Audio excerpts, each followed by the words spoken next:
Don't you love it when things are both easier and more affordable? Like when the rain washes your car for you. Or like when you save up to 10% by bundling your renters and auto insurance with USAA. Bundle with USAA and start saving. Get a quote today. It's time for basketball, and Uber Eats is dropping deals on game day favorites to keep you locked in on the action. Like when you're craving a buzzer beater, but also buffalo wings. Or when an upset makes you want to ugly cry into a pizza. And right now, Uber Eats has game day deals from Burger King, Buffalo Wild Wings, KFC, and hundreds more local favorites. So you can keep your eyes on the ball and your hands on a burger. Order now, only on Uber Eats. Product availability varies by region. See app for details. Lowe's knows how to freshen up your yard, and it all starts with mulch. That's why we're introducing Mulch Week during SpringFest with can't-miss savings. Right now, get 5 bags of Stay Green Premium Color 2 cubic foot mulch for only $10. Plus, members earn 5 times the points on select mulch purchases all week long. Lowe's, we help, you save. Valid through 4/9. Loyalty program subject to terms and conditions. Points are awarded on eligible purchases. Details at lowes.com/terms. Subject to change. Excludes Alaska and Hawaii. Hey there, we're Book Talk for Book Talk with Jac and Amy, your book besties who take the novels you love seriously. This is Jac. And I'm Amy, and we embrace and respect modern fantasy, romance, and romantasy books written by women.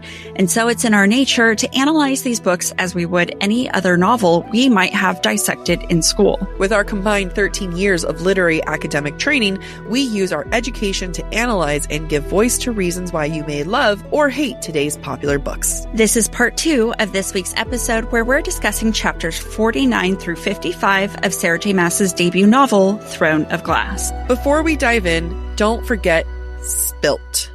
Spoilers, perspective, interpretation, language, themes. If you would like more information, please go back and listen to the start of part 1 of this week's episode. So we are in chapter 52 in Celaena's point of view, and Dorian comes to visit her.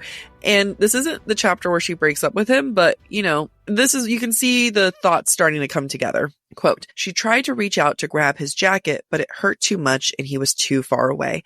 And I think that SJM's using a lot of like little pretty symbolism in her writing right now, but like physically it hurts too much because she's been beaten up, but also emotionally I think it hurts too much to reach out to him. Dorian is super upset from the final challenge. I just keep talking about it, and he tells Celaena that he hasn't been able to sleep. You know, the woman who is still black and bruised and, you know, ribs were broken and has a gash in her leg. And he's like, I haven't been able to sleep. And Celaena then comforts him. Quote, here, she said, as gently as she could, patting a space between her. Come sit. Obediently he sat, though he kept his back to her as he put his head in his hands and took several deep breaths.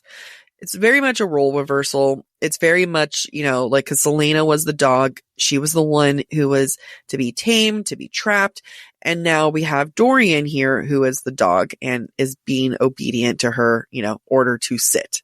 I'm sympathetic to Dorian because it is very hard to see someone you love and care about get their ass beaten, right? It is a thing amongst women and male partners where it ends up being that women end up having to comfort the men so much more when it's like women who are the ones who are actually struggling through things. I don't know. It's a very nuanced situation. People who get it are listening will get it. People who don't get it or listening are like, what the fuck are you saying?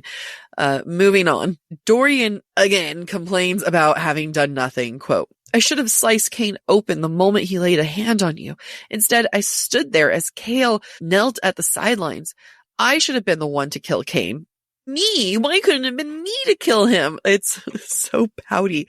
But the answer is he could have done all the above. Like, he could have gone and knelt at her side. Mm-hmm. He's a prince. He could have easily have killed Cain. Even more easily. You know, what's his dad going to do about it? He's upset about all these things, and he's complaining to the person that he didn't help about not helping. Mm-hmm. It just reminds me of like guys who cheat on their girlfriends or wives start crying that they cheated on them. Have you seen videos? There's like women on TikTok who will post videos and it's like guys throwing a temper tantrum. They're like, why are you crying? You're the one who did this. Yeah. And they're like, but I'm just upset that I didn't do something. But once again, this is Dorian hyper-focusing on the fact that Cale did something and he didn't do anything. And Cale was the one who stepped up.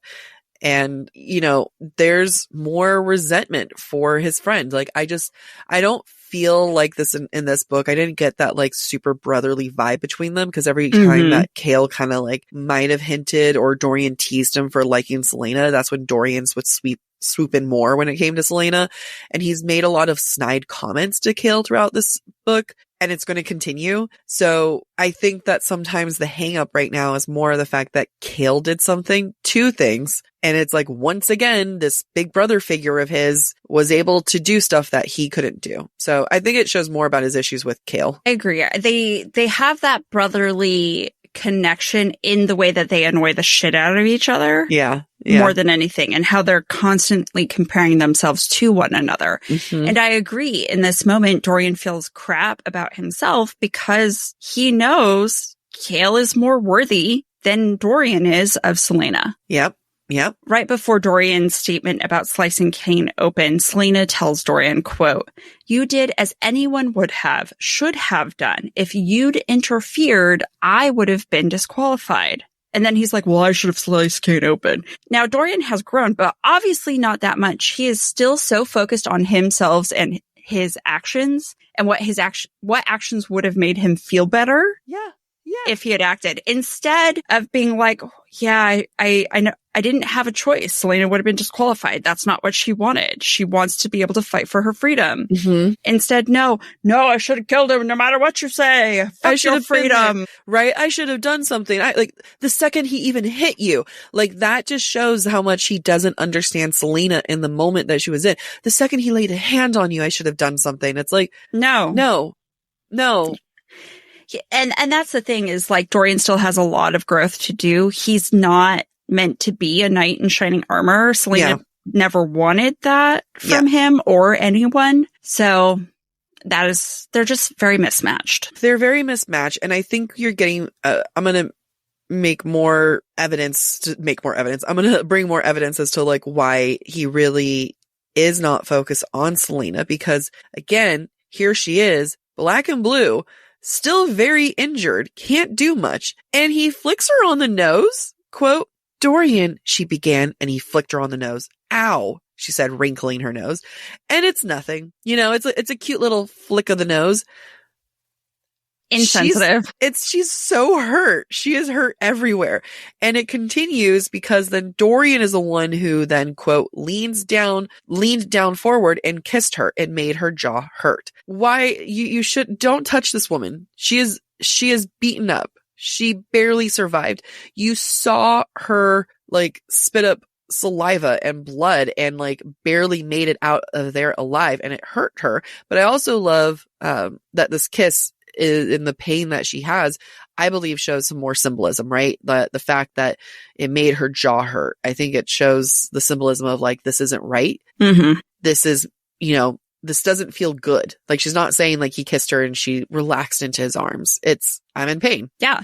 Well, and there I go again. I completely agree with you. Celaena's focus on Dorian throughout this entire novel has been purely physical. She sees him, her heart flutters, she goes red, she wants to kiss him. So naturally in this moment when she's no longer attracted to him, her body hurts. She's not in the moment with him anymore. She's only focused on her physical condition, which I don't blame her. Earlier, when Dorian sat on the bed, he ends up lying in bed next to her, and she puts her head on his shoulder. Quote, "Though her body almost seized up in agony as she turned over, Celaena put her injured hand on his stomach." SJM is sending us putting up a clear sign like these two don't belong together. Yes. Yeah. It is damaging her. Yep. It hurts her. It shouldn't hurt. For the first time, we are now in the king's point of view.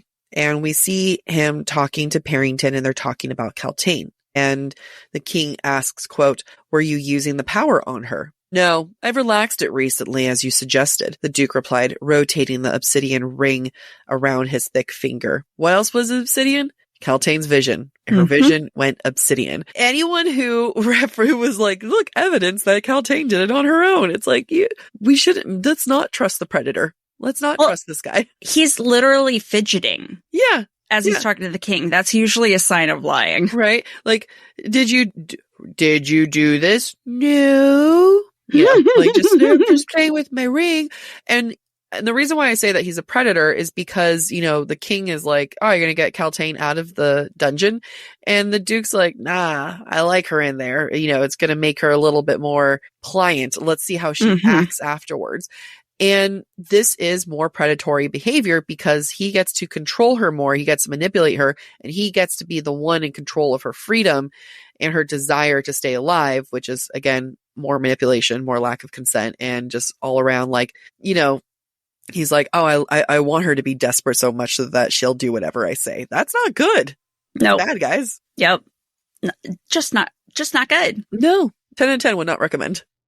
So for those of you who continue to doubt Kaltain, the king confirms for us in his talking to Parrington, quote, Cain proved the physical transformative effects, and Kaltain proves the ability to influence thoughts and emotions. Kaltain may actually have never actually wanted to be with Dorian. She might have just thought he was cute. Yeah. It might have been a passing thought of, oh, he's attractive. He's attractive. I would love to be queen. I think about that all the time with Theo, James. It's like there's a what like at the gym yesterday where I was like, the cute guy opened the door and I was like, hi, but the same, like a passing fancy, right? Yeah. It could have been as brief as that. And if Parrington was near me, would be like, now be obsessed with that guy who held open the door. Yeah. It could be just, I'm mad. I agree. Thank you. Thank you for pointing that out. It could have been literally the most mundane feelings. Mm-hmm. I'm quiet because I want everyone to sit in that. We get this image of the king as he gives Parrington his final command. It's described as, quote, the fire in the mouth-shaped fireplace flickered and green light filled the shadows of the room. It reminds me a lot of Selena when we were talking about her having that demon mouth where it was like, she had red teeth and everything. Mm-hmm. But this time we got an actual kind of demon mouth thing with this fireplace. And it's very ominous, especially now that we know and we've seen that green light is associated with magic and evil. Yep. And solidifies for us in our own minds that something evil is lurking around with the king and Parrington. In chapter 53, we are in Selena's point of view, and she is now about to break up with Dorian. And this is the day, and she's like, wow, I'm feeling great. This is such a good day to break up with someone. And it's been a week since the fight. Yeah. It's been 1 week since you looked at me. 2 weeks since I turned around and said that I'm sorry. Yeah. It's been. So we get this clue of like that this is just a magical day because, quote, outside the sunny afternoon had transformed the snow into dripping, shimmering water that cast light about the whole bedroom. We know that snow has represented very bad things for Selena. She hasn't had good feelings about it. She almost died in snow this past time. And now it's being washed away. Again, we're getting this baptismal cleansing thing that's happening right now. And this reminds me a lot of when Selena first went to the tomb and there was water. We talked around her feet, kind of cleansing it, preparing her. And the light here, I think, again, represents Elena and freedom and what's to come. Which, because we've associated with Chaol so much, makes sense why maybe at this moment it feels like the two are connected. And maybe that was S-Sham's intention all along when Chaol was endgame. Except now it's just confusing. And maybe rightly so, because Selena is going to be confused about Chaol in the next book. I also feel like the weather kind of comes back to last week's theory that Selena is like Persephone. She's avoided death by Cain and therefore, avoided death by King. She's been able to kind of even though she's the king's champion, she's been able to separate herself from the king's orbit. Yeah. She has a little bit more autonomy right now. And in essence, it's like Persephone leaving Hades and she's returning to the regular world and Winter is leaving. It just cracks me up. We have Cain and King and Selena. And Selena and Chaol and Elena, and it's too many. Words are hard. Words are hard. Literally proved what I was Words are hard. Yeah, words are hard. Kale shows up. Tension is high. Sexual tension is even higher. I'm so excited for the second book. When Kale shows up, we're in Selena's point of view still, and she thinks, quote, the world stopped when Kale entered instead. I just SJM's not even trying to hide it at this point. Yeah. I truly and utterly believe that when she wrote this, she had no idea about what was to come in the later journey. I think she knew that the end of book 2 would probably happen the way that it did. But not book 3. But I doubt she planned for book 3. Cause so I think book 3 is when it all shifted her game plan and was utterly surprised of where it goes from there. Because I agree. I think that this is like her saying end game here. Yep. And Kale is checking out her legs. He's like, but also checking for injury, but also, those legs. But at the same time, he's avoiding her and all the drama because he hasn't been there for a week. And Selena is like trying to get a little bit closer to him. And, quote, she stopped barely a foot away from him and cocked her head. He wasn't wearing his sword. He's literally coming to her unguarded for this conversation. And, you have this moment of like him becoming unguarded and is like, very vulnerable, but you also have the significance of like, he just can't hold that sword again. He can't do that anymore. Like be that soldier again. And his trauma is something that at this point only Selena can understand, and not the mentors that I'm sure he's had train over the years and the people that he reports to who have been through the actual same thing. Other than them, Selena is the only one who can really understand what he's going through. I also think the symbolism of him not wearing his sword is he's kind of lost his identity.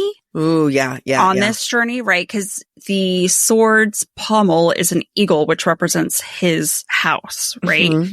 So for him to not be able to carry it, yes, is because he killed Cain, but he also doesn't know what to think anymore, whether he can trust himself or anyone else. And so when Selena tries to comfort him and have a conversation with him, he deflects that conversation and instead asks Selena about her parents, knowing she doesn't want to talk about her parents. And in this conversation, Selena does answer his questions, but half the time she is lying, and she knows she's lying. She reminds us that she's lying because she doesn't want to remember what they look like. She doesn't want to admit to how Cain knew that they died. And why is that okay?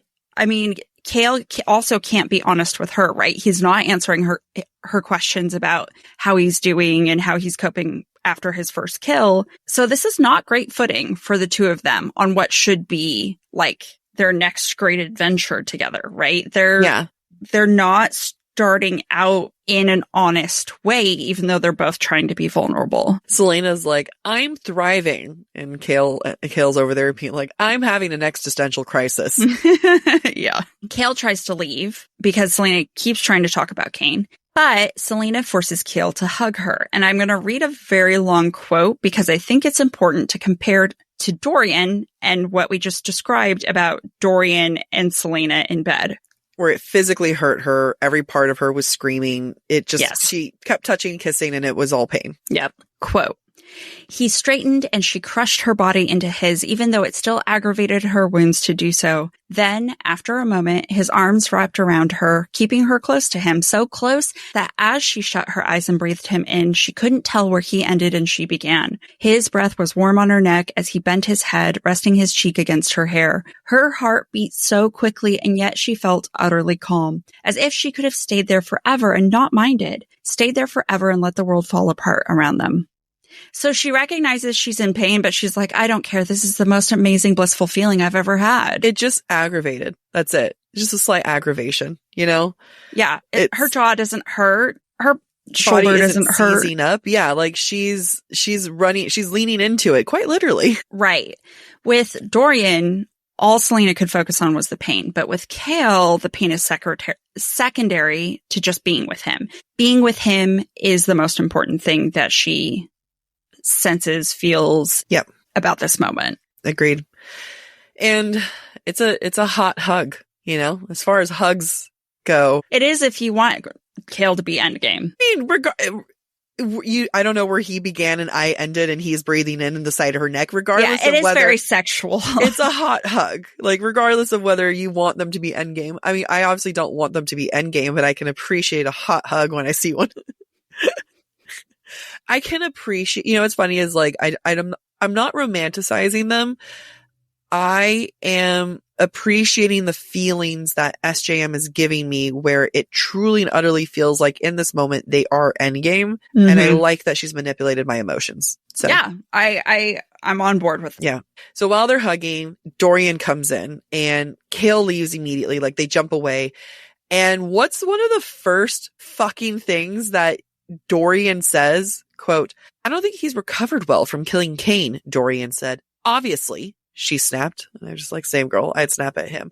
What a weird statement to say. Like, he hasn't really done a good job recovering from killing someone. Like, why is that the first thing that he has to point out? Why does that have to be because he doesn't want to say what he's thinking, right? Like, why are you guys hugging? What's going on? Like, I'm jealous. I have feelings. What does he do? He has to put down Kale in a very subtle way. I mean, for me, it's not subtle, but some people might be like, he's just saying the truth that Kale hasn't recovered well, but it's such an unnecessary thing to say, like, no one needs to point out that he's not recovering. Yeah. Angry Amy was not present when, when she read this. Cause I see what you're saying. I sensed the awkwardness of this moment, that he didn't have anything to grasp onto. So he grasped onto the obvious, which was Cain's not doing well. And maybe it's not said with as much sincerity as a friend should say about their friend. Yeah. It just kind of like made it feel like him pointing out of like, wow, Kale can't handle killing someone. Yeah. Cause he kept thinking about like, oh, if only I had killed Cain, It's almost like, I'm not saying that this is what he's saying. I'm not saying that this is the subtext, but the vibes that I get, and you guys can disagree, but it felt very almost like he's not handling. Yeah, I would have been a champ the way you and I were. The way you and I were being like, I can, like, this asshole can die, whatever. It kind of gave me that vibe where it's like, it's easy to say something from the outside, but you're not on the inside. And this is a moment where Dorian is excluded. He's on the outside. He's never killed anyone. Mm-hmm. Kale, like Selena, has now. And so, of course, now by saying that, it's just like more it antagonizes Selena more, because it's like, no, you're not part of this club. You do not get to comment. Yeah. Yeah. That's fair. That's fair. Dorian tries to get closer to Selena, but Selena's like pure breakup mode. Quote, "But she kept her distance as she looked out the window to the dazzling day beyond. The world was wide open and hers for the taking. She could step over that white line." That white line reminds me significantly of the white line between Kale and Selena. Like, yep, it is used very clearly and on purpose. Mm-hmm. That like she didn't have to say white line. But we had white line from the chalk, right? It could have just been like step into freedom. But white line is freedom, right? And white line and freedom also means Kale and what that could potentially mean. And she knows that she can't be free with Dorian. Which honestly, what this is alluding to is the fact that Dorian is equivalent to being in the fighting ring with Cain. Yeah. Which then begs the question for me, was Dorian always a means to an end? Because this line definitely makes it feel like he was always a means to an end. And I don't think that was SJM's intention. No, I think a little bit was. Like Selena says, I'm trying to remember the exact quote, but early on, she does say something along the lines of like, she doesn't say I'm going to use Dorian so that I can get what I want, but she does make a note that he is easy to flirt with and that flirting might help her. You know what I mean? Yeah. Yeah. I think she gets real feelings for him, as much as we've argued that she doesn't have real feelings. I think they're as real as they can be. Yeah. I think she genuinely cares for him and learns to love him with like a pure platonic way. But yes, he was always a means to an end. Yeah. And I think we really see that in this moment. And I think we see it again when, as they're breaking.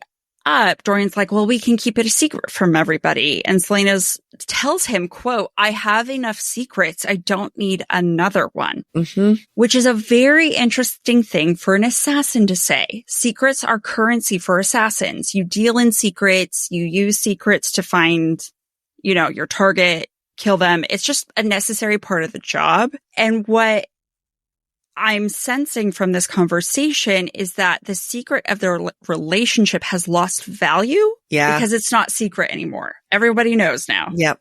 And like, you came crying to me and held me and carried me off. It's not hot anymore. Right. She can't use Dorian as a means to an end anymore because he's made it too obvious. Yeah. And that makes Selena sound really, really manipulative. And I ultimately don't think that she is. Like Jack said, I do think she genuinely cares about Dorian. But if we think about the secret of her relationship with Dorian in the context of her secret identity, her secret heritage, it makes sense that Selena is saying this relationship is not as important or as meaningful as these other secrets that are an extreme burden for me, that are extremely precious to me.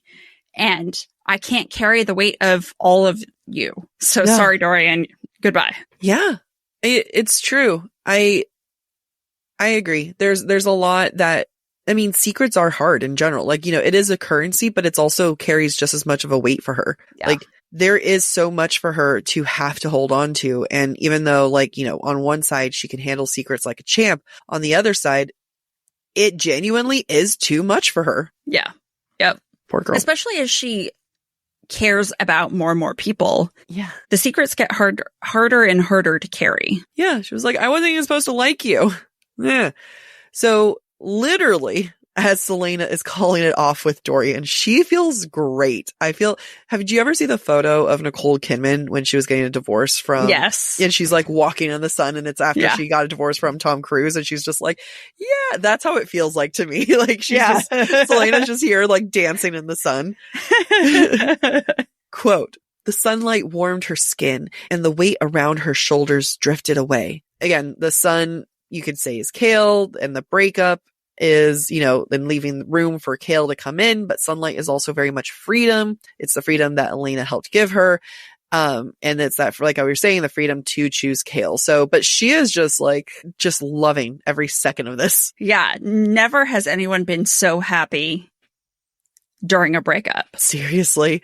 Selena is blown away with the idea of being free. And I think that this is one of the most heartbreaking aspects of this book, is the fact that Selena values freedom. Like, she never let herself mentally even get here, right? She kind of talked about like, okay, well, I can do this in 4 years. I can be free. But now there's like an actual light at the end of the road.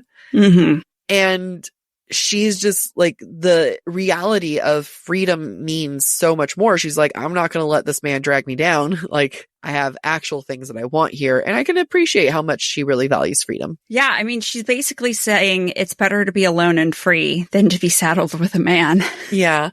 It's fun though, because good news, Selena, you will be free way before 4 years, because the whole series takes like, I think, a year and a half, if that. Is that it? I think it might be even less than that. That's crazy. A lot happens. A lot happens. So, she gets on the expedited freedom track.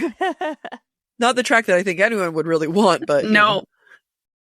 Amy, what's that? An ad break. We'll be right back. Nice.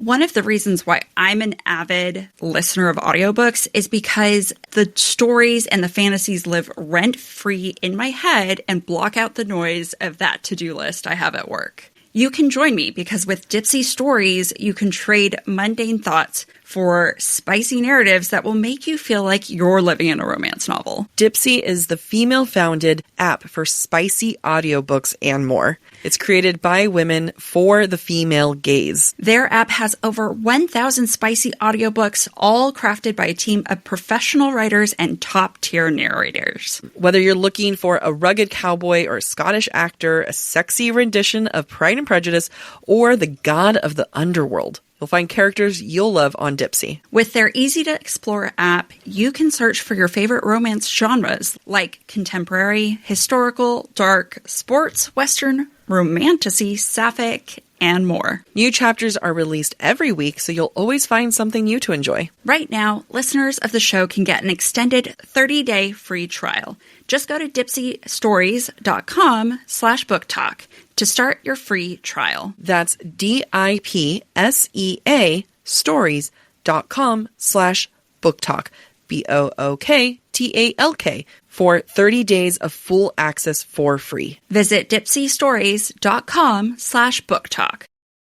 Amy, you know when you're done reading a really good book and you just have an itch to scratch? You have a trope, a theme, a genre, something that you just really want to get another good story. Fortunately, with Galatea, you have over 1,000 stories to choose from shifter romance to sci-fi, from thrillers to bad boy billionaires, forbidden love, werewolf series, alpha fantasy, rom-coms, and so much more. Galatea is a reading app where modern book lovers can dive into a library of immersive stories with sound effects, vibrations, and real-time pacing that adapts to your reading speed. Every scene comes alive. Galatea is home to original series and standalone stories with an exclusive catalog of best-selling authors, and new chapters drop daily. So there's always something new to explore. Over 30 million people have already made Galatea their go-to. Join now to escape the ordinary and indulge in stories that make you feel everything. Right now, Galatea is offering our listeners an extra 25% off on top of an already irresistibly affordable subscription when you go to galatea.com/booktalk. That's GALATEA.com/booktalk. BOOKTALK to indulge in unlimited stories for even less. Galatea.com/booktalk. This episode is brought to you by Indeed. When your computer breaks, you don't wait for it to magically start working again. You fix the problem. So why wait to hire the people your company desperately needs? Use Indeed's sponsored jobs to hire top talent fast. And even better, you only pay for results. There's no need to wait. Speed up your hiring with a $75 sponsored job credit at Indeed.com/podcast. Terms and conditions apply. At Capella University, you can learn at your own pace with our FlexPath learning format. Take 1 or 2 courses at a time and complete as many as you can in a 12-week billing session. With FlexPath, you can even finish the bachelor's degree you started in 22 months for $20,000. A different future is closer than you think with Capella University. Learn more at capella.edu. Fastest 25% of students. Cost varies by pace, transfer credits, and other factors. Fees apply. And now we are in the last chapter, 54. We open with Cale's point of view. And while Dorian has been dealing with his inability of helping anyone and doing something, and Selena has been embracing her freedom, Cale has been struggling with the fact that he killed someone. Quote, "But he was still dead. Cain's eyes would open no more because of him. He would not draw breath because of him. His heart had stopped beating because of him." Cale's hand drifted to where his sword should have been. He'd thrown it in the corner of his room as soon as he returned from the duel last week. Mercifully, someone had cleaned the blood from it. Perhaps the guards who had taken Cale to his chambers and given him a strong drink.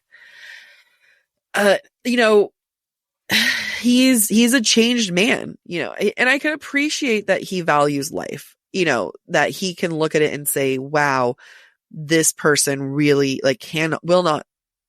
this person's no longer alive because of what I did. I think he's focusing on the wrong things. He should be focusing on the evilness of that man. Yeah, I agree. But, Cale has always been very black and white. And in some ways, he has become no better than the parts of Selena he doesn't like. The assassin, right? He's always despised her assassin side. It's always been the side he's struggled with. And now he's equivalent to that side of her. In his mind, which is funny because it's still arguably that they're not equivalent, she's right. It's funny. It shows how black and white he is mentally because he very much is now like Selena. But if you were to talk about it in like the broader sense, you're like, actually, you were still very different than her. Yeah. But in his mind, he truly is no better than. Yep. Cale goes and looks for Dorian in Selena's apartments, where he finds Selena kind of eating and just kind of hanging out by herself. And she tells Cale to not expect to find Dorian in her rooms in the future. When he asks Selena why, quote, she popped a piece of bread into her mouth because I ended it. Just was a nice little food is power moment. Yeah. No matter what Selena thinks about wanting Dorian, because there's a moment where she's like, she wanted him, she still liked him, but this was the better way. She's clearly also indicating she is stronger without him by the consumption of food. Yep. And, even though she's, her legs are out again, you just can't stop looking at her legs. And even though her legs are up and her nightgown is hiked up too. Yeah. Yeah. I don't blame her. She probably has fantastic legs. Oh yeah. So even for all this though, he's still pretty weighed down. Quote, did she fret as he did? Did she constantly think about her blood-covered hands? But for all of her swaggering, for all of her gloating and parading about with hands on her hips, there was still something soft in her face. It gave him hope that he had not lost his soul in the act of killing, hope that humanity could still be found, and honor could be regained. She had come out of Endovier and could still laugh. The things that he is focusing on is so interesting and shows just how much his moral code is so black and white. Mm-hmm. He feels like he has lost his honor, and that is everything to Cale, is his honor. How can you tell me that you feel like you've lost honor when you killed someone who was about to attack someone? You know what I mean? Like that. Yeah. Like Selena would have died. You don't feel honor that you killed a serial killer who's been killing people in the castle and eating their innards. I realize though, he doesn't know that yet. True. So in his mind, it's just someone I will say, okay, so in his mind, it's just another champion who has no relation to the murders. However, it's still another champion that was ready to kill Selena. Yeah. Agreed. Like that's, to me, that's still a good enough thing, a good enough reason of like, he being Cain removed the, safety training wheels, like the not be murdered sign by trying to hurt someone who was already like on the floor passed out. I mean, she wasn't passed out, but Selena could not defend herself at that point. Someone had to defend her on her behalf. Also, who was holding her? Dorian. Are you saying that Dorian wouldn't have been injured in that attack? Like, let's be for real here. Someone was coming towards the two of them. Yes, the Cain was going to go for Selena, but like, you got to protect Dorian. Any of the guards should have been there ready to kill Cain. Cain was coming at the prince, even though he wasn't aiming for the prince, but still in the proximity with a knife. Mm-hmm. So it's just, I don't know. I think it makes sense that he's struggling right now. I can't remember how he struggles with it in book 2. I hope he kind of gets over this because it feels very in the sense of like, did you forget your guard duties, what it means to be a guard? It feels very self-indulgent. Yeah. It does.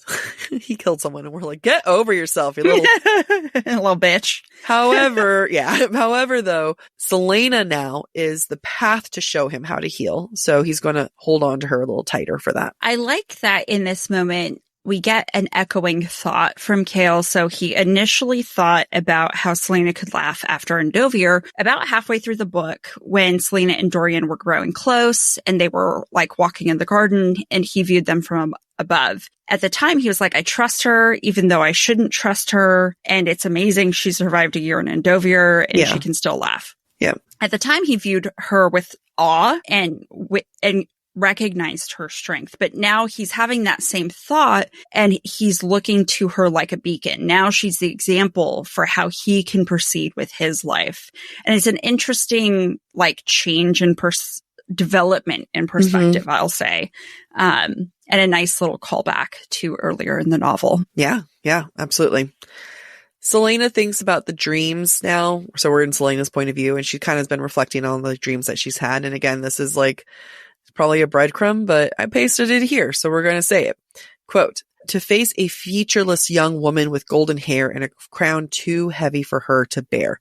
To me, she's talking about herself. Yep. Aelin. Yep. We also are in this dream, like we're back in this dream, and we are seeing, in Celane's point of view, we are seeing Elena again, and she is back being represented by moonlight.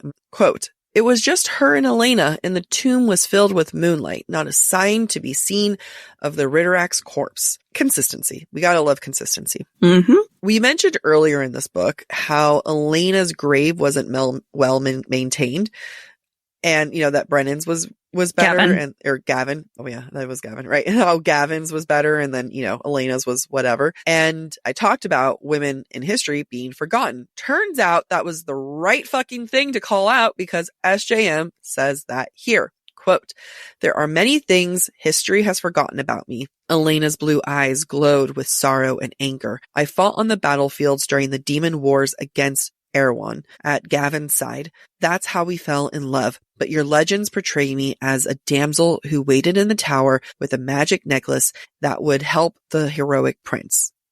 It's an important moment, right? That women are constantly forgotten in history, and we undermine them. Even Celaena did that. She didn't think about, she thought of Elena as just being another queen. So it makes me happy, because I love when we're proven right. Like, what are the things that we caught? And I forgot that she says this. I forgot that all this came back, and I was like, haha, nailed it. So then Elena tells Celaena this infamous line about Celaena's role in the overarching story and universe. Quote, "You could rattle the stars," she whispered. "You could do anything if you only dared. And deep down, you know it too. That's what scares you most." I wanted to focus on this quote because of it's a little breadcrumby, it's a little not, but I just thought it was interesting to focus on, and the word choice that SJM has used here, rattle. So like rattling a cage, right? When you shake the bars of a cage. In the context of this quote, the stars are like the bars of that cage, which could mean all sorts of things. It could mean that Celaena's power is greater than the expanse of stars around her, because it's her cage, or Celaena's power can rattle the beings and worlds those stars represent, because they are other realms. Yeah. I love it. So it's when you know more about SJM and her writing and the universe, it's a very powerful line. Agreed. So maybe because we just interviewed Penn Cole and hey, I know, like, that hasn't come out yet. And we talk about Spark of the Everflame and Glow of the Everflame, and Penn tells us about, like, the inciting incident and everything. It reminds me a little bit of this. Elena tells Celaena, quote, "Because there are people who need you to save them as much as you need to save yourself." This right here feels like the inciting incident, right? In many, many ways. In the sense of the larger arching arc of this whole series, right? Like, there's very much like, now this is the thing that launches her into her journey. And there's just something about, like, making sure that the end of the book one is that inciting incident to really get into it. I think as someone who, is writing their own romantasy and is trying to, like, really see what resonates with people, I think it's that right there of the true inciting incident that matters to when you do, like, a book one leading into book two. And this book feels like the setup to the main real book. Elena tells Celaena, quote, "And when you're ready, when you start to hear them crying out as well, then you will know why I came to you and why I have stood by you and will continue to watch over you, no matter how many times you shove me away." This is the reluctant hero, right? This is the hero's journey. This is something that you normally get book one, right? Right. Like that's the beginning of book one that then goes into. It's just, it blows my mind that here you are in what is book one with so much that's happened in Assassin's Blade that hasn't even been published yet. So, you have all this past that's happened, and then you have this whole ass book, and you're just now getting into the hero's journey and the reluctant hero. Yeah. It's impressive. Which I'm really glad you brought that up, because after you made the comparison, I was like, oh my gosh, Throne of Glass is like Spark of the Everflame. It is the prequel before the actual start of the hero's journey. Yep. It's great. So write your first book like it's a prequel. I just realized there's one more chapter. As I scrolled farther down, we're happy to continue, but I was like, wait a minute. I was so ready for breadcrumbs. Okay, this makes sense because I was like, where's the part where she talks to the king? Okay. Selena thanks Elena, and then Elena tells Selena, my quote, God. "Thank you for saving my life." Elena bowed her head. "Blood ties can't be broken," she whispered and vanished, her words echoing in the silent tomb. And it's like, blood ties, we're related, you know? Which Selena knows. I know, But but we now don't. us dumbasses over here. Oh. What? Okay, it's a little tiny chapter. 55. Shit, it's still me. That evil laugh. That evil laugh. I love it so much because I'll occasionally post a video and someone will be like, I can hear Amy's evil laugh in the background.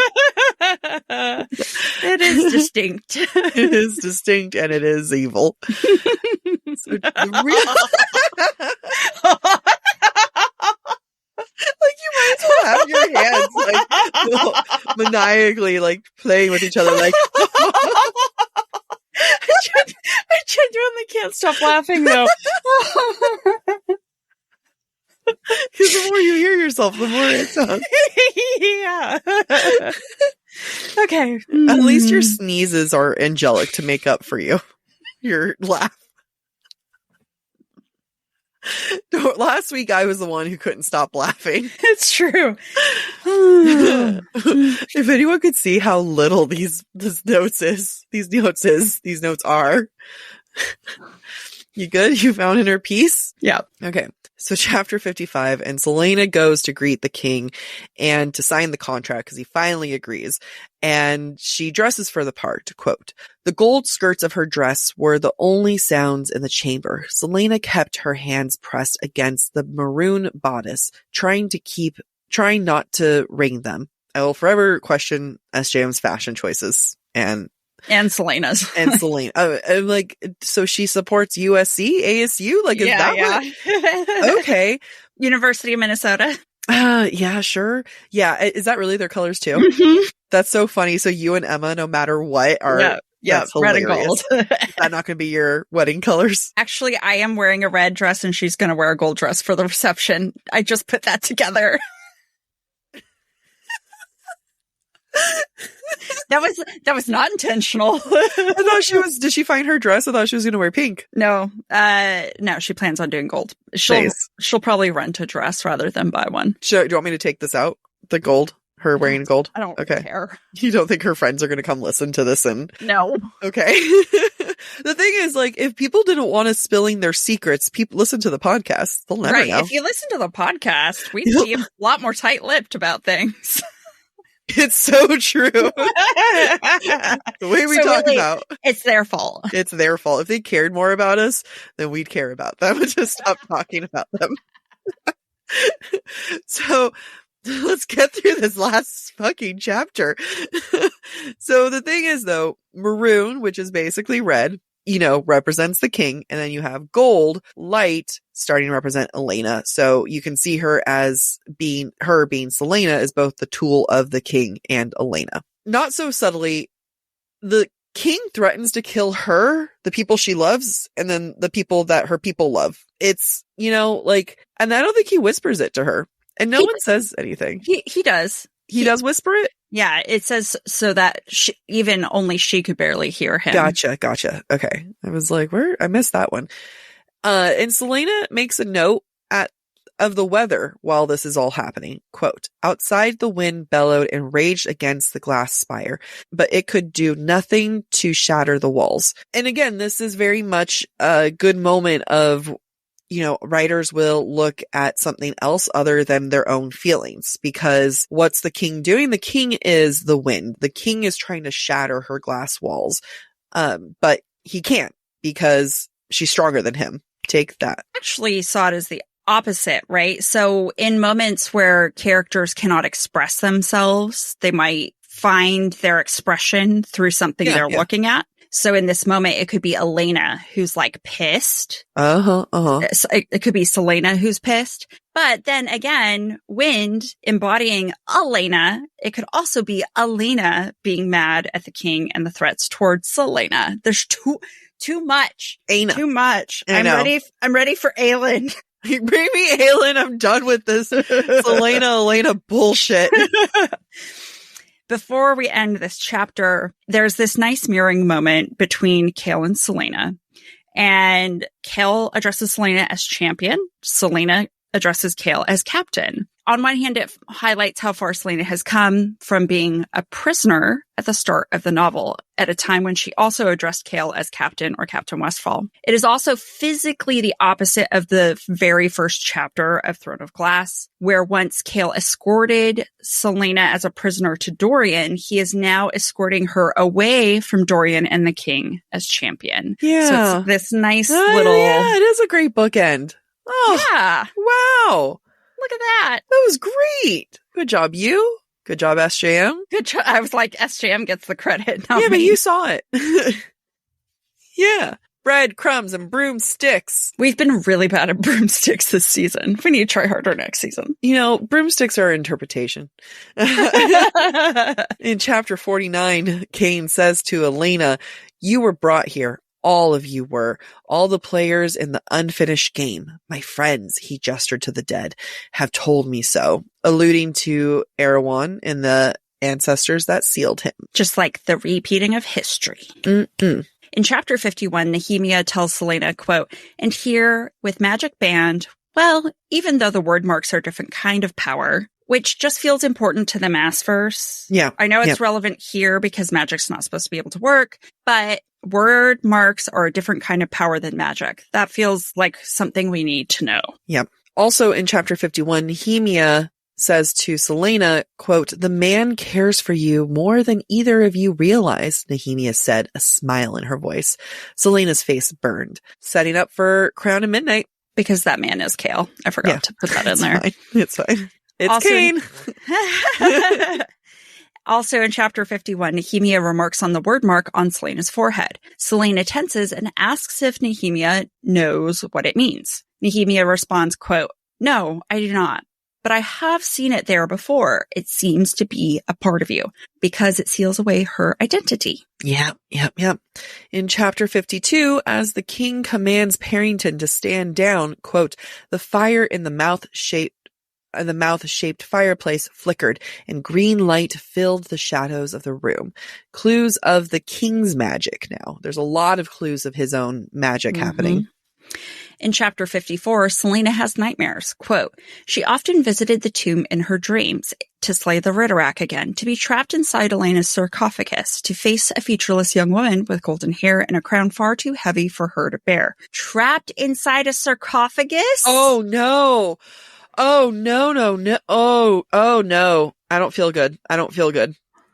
Just a little bit of foreshadowing. It might have been unintentional. It might have been intentional. I don't know. That felt intentional. Doesn't it? That felt intentional. That feels like one of those things that she had in her head of like, one day I'm going to destroy everyone. Yeah.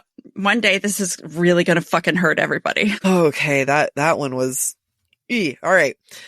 Elena tells Selena, quote, "Elena took a step back. You could rattle the stars," she whispered. "You can do anything if you dared, and deep down you know it too. And that's what scares you." And it reminds me of Selena Aelin really, going through Prithian and flying through the stars. And then, Rhys helping her shoot across. Pew! Pew, pew! Pew, pew!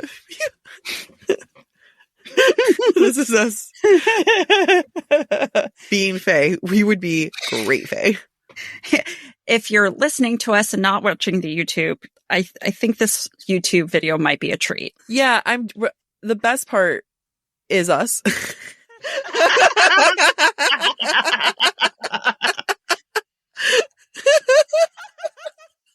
I don't know where I was going with that. I don't know what I was trying to do. I think I was going to say like, I've like learned to hide my face. So like, I don't know what expressions I'm doing. And like now I'm not withholding. Yeah. I mean, I don't think you are. Not as much. All right, back to the question of this season. The Throne of Glass series might be SJM's most epic series and debatably one of the most epic series in modern fantasy as a genre. So, Jacqueline, how does Throne of Glass, the novel, compare or fare as a first novel, and does it adequately set up for the rest of the series? Do you know what I was thinking about throughout this book is how much people talk about Throne of Glass, and I've heard over and over, get through the first 3 books. It's kind of a unanimous thing of a lot of places I've seen online in discourse now, there might be listeners being like, I love the first 3 books. I love this one. And there's a lot of good. Like there is truly a lot of good, but the series and what we know of as the epic, no, not you, Siri, shut up. Now, the whole series itself and what we know of it to be that epic fantasy really kicks off after book 3, right? It really takes things to another level. And it's hard to talk about Throne of Glass and not think about the first 3 books as a whole, because I think that the first 3 books are YA. And the rest of the books are not YA, and how they're written, and eventually will be how they're marketed. They'll shift the marketing from YA to making this an adult series. So 2 things are happening. I think that it adequately sets up in the sense of lore, in the sense of intrigue, in the sense of like what's to come. On the other hand, you read this book, I would never in a million years expect it to become Kingdom of Ash. You know, I think that SJM was writing a YA fantasy book, which was very popular, which was what was needed at the time.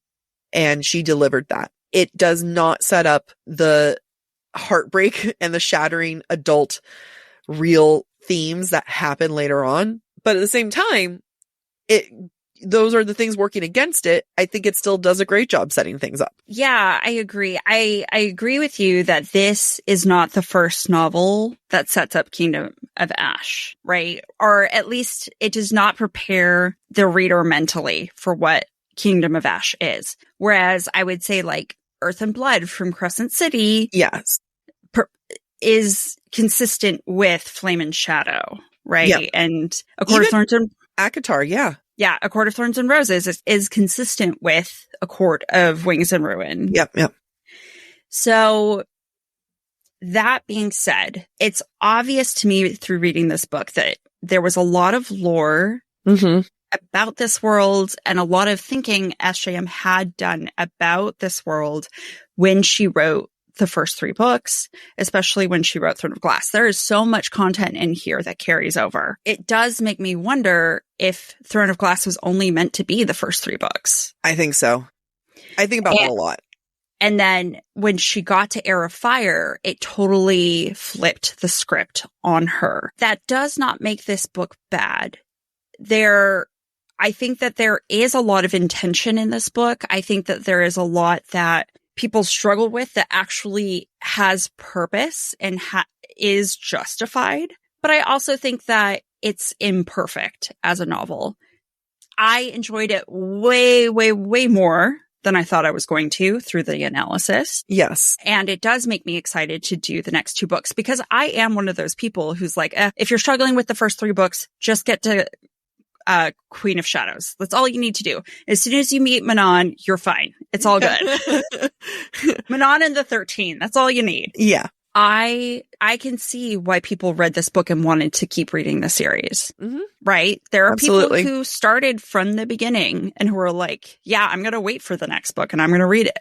Yep. If SJM were to publish this series now, she might do more revision than she did 10 years ago, 12 years ago. But at the end of the day, I do think it does a decent job setting up the rest of the series. It is confusing for me as doing the analysis because I'm like, I think I can tell what you intended, SJM, and I can tell you didn't follow that path. But in a lot of ways, it makes the analysis more interesting because we can be like, I can't wait to see the moment where she realizes she's going a different direction. And it's not SJM changing her mind. It's the characters telling her where the story goes. So it's not a critique of like, and then SJM changed her mind and said, no, Kale can go shove it. Like, that's not how that works. Like, the characters will truly show you where this is going.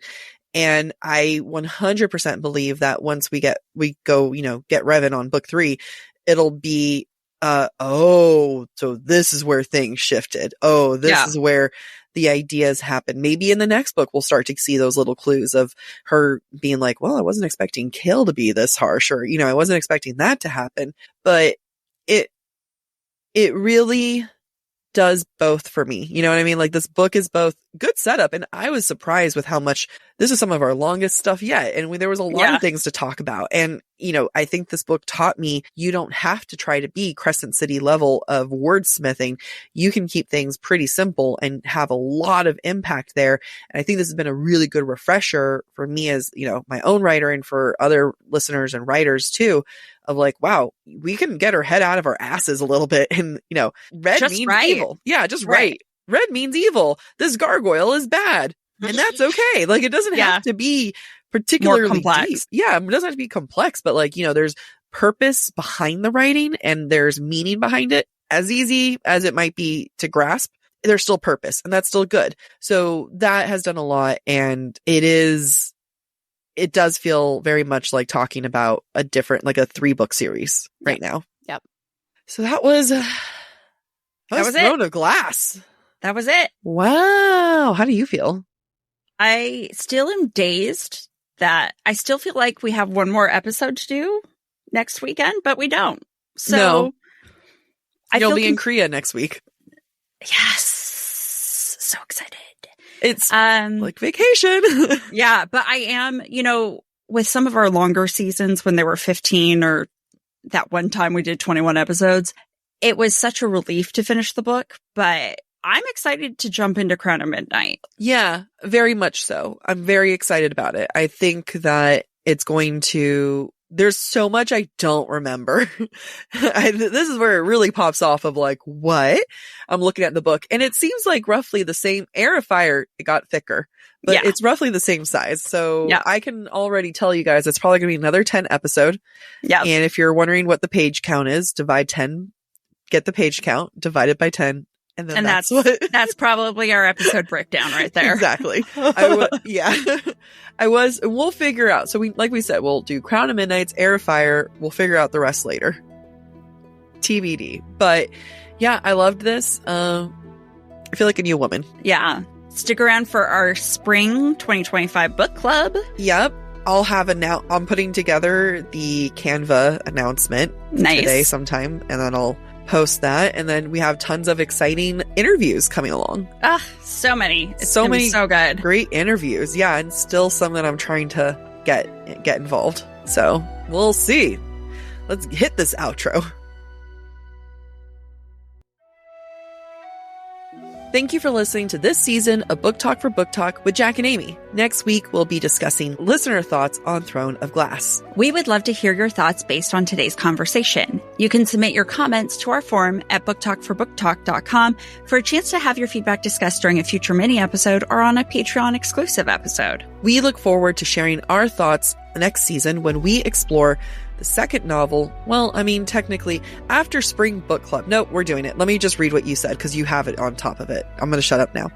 We look forward to our thoughts next season when we explore the second novel in Sarah J. Maas's Throne of Glass series. Our deep dive in Crown of Midnight is scheduled to release early June 2025. Until then, we're excited for you to join us for our Spring 2025 Book Club. New episodes air every Tuesday beginning April. Check out our Instagram for more information and the books we plan to cover. If you're enjoying the podcast, please visit our website, booktalkforbooktalk.com, to view our latest merch and learn about supporting the show through Patreon or Venmo. You can also follow us on TikTok, Instagram, or YouTube at the handle Book Talk for Book Talk. Bye! Yay! Why do I question? Why do I question?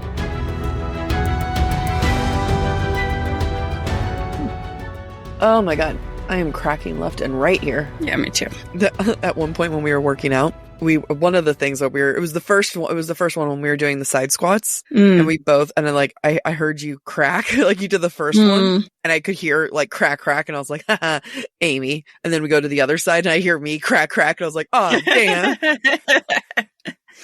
Oh no. Yep. Sounds right. I would also, my copying and pasting really got messed up. Let me just fix this really fast.